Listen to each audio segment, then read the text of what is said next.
Hey, it's John and Mike from brew-juice.com, and it's IPA drinking time. Yes. So I had my Down Under IPA that we did a little brew session that we did a video together to show that off.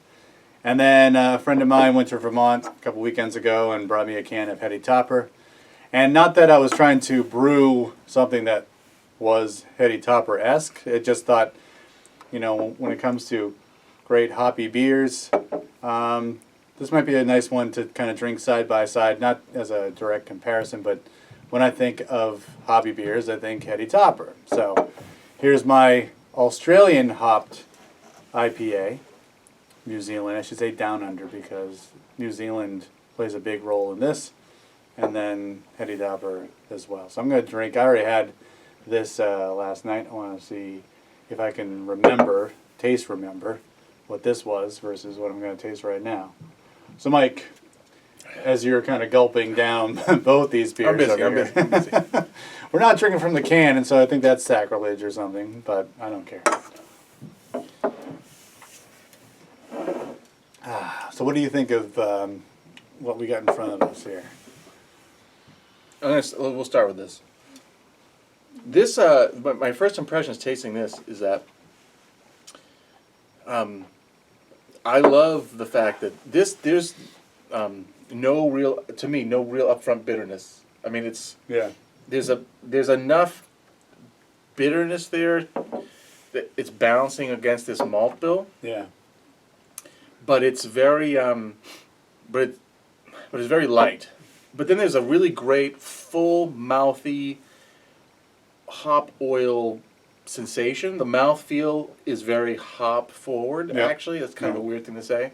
But it's very, the flavor of it is very robust, and there's like an earthy quality to it. But with like a, this is going to be weird, but it's almost like a darker fruit presence. Like it's a little bit tropical, but it's almost like beyond ripe mangoes and papaya, like where the sweetness is kind of faded. Yeah. It's just that sticky. It's actually good. It's almost as if I almost kind of think of it in my mind. It's like almost like you've caramelized some of those tropical fruits, or maybe like like a plantains. I love it. No, I love it. It's not banana-y, but it's just got that. When you fry plantains and you get this sugary sweetness that's like more brown sugar almost. I had this last night. This is enjoyable. And I got nectarine out of that. Do you sense that at all? Am I totally crazy? I could definitely get down with nectarine from the standpoint of the fact that like a nectarine isn't as tart as an orange. No. It's got a very orange presence, but it's not tart. And so on my palate, I'm just going to classify this kind of being like a muted version of orange, right? This is almost like a grilled peach. You know what I mean? It's just it's good. Yeah. It's good. It's really dynamic from that standpoint. I love how the hops are creating a mouthfeel. Then there's a flavor component to it. Yeah. It's just there's a warm, full-bodiedness to the aroma, to the feeling of it, and the taste of it. You know what's missing that's in this that's not in that? And it's probably because of the hop selection. There's a resiny in the topper? In the Heady Topper that's not here, which I don't think it's a lack of hop presence in the one I have. It's just this one has more of that brighter fruit character. It's a little bit crisper.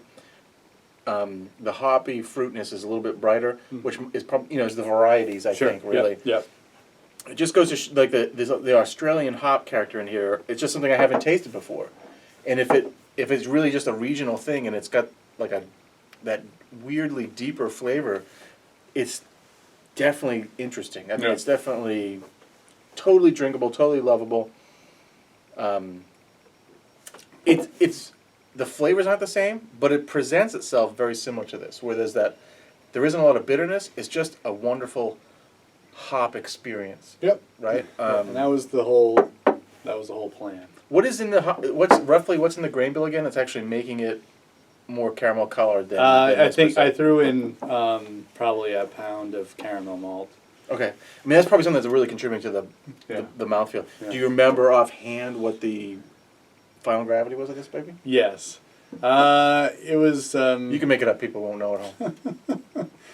I think it was It was between 1060 and 1070. What was the final gravity? Final gravity. I think I hit my mark. Let me take a look as you're drinking. In any case, I'm going to search. It's chewy. It's I'm definitely getting citrusy now. Now that my palate's, you gotta kind of have to wade through flavors, and your palate gets tired of one flavor, and something else comes out. That's nice. There's definitely a citrusy component there, but definitely like a tangerine, or to me, it's like a really super ripe papaya. It's great. I've never had a super ripe papaya. Neither have I, but I just how I imagine it to taste. So I think, I mean, it certainly, it has a good kick of alcohol, that's for sure. So I don't. And the topper is just classic. Yeah.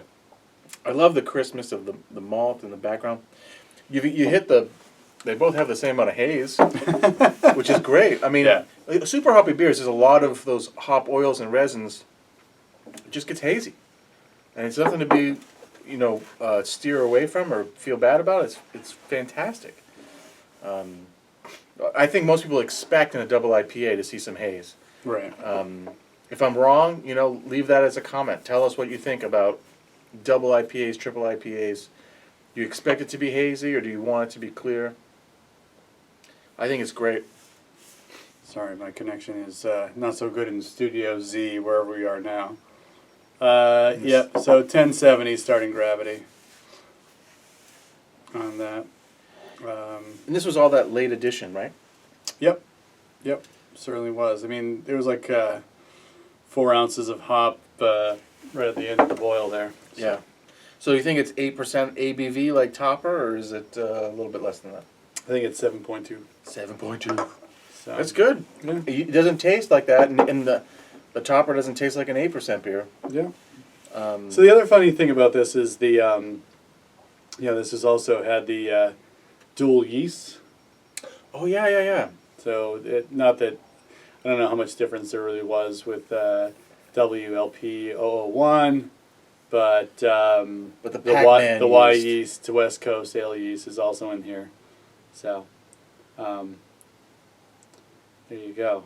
I'm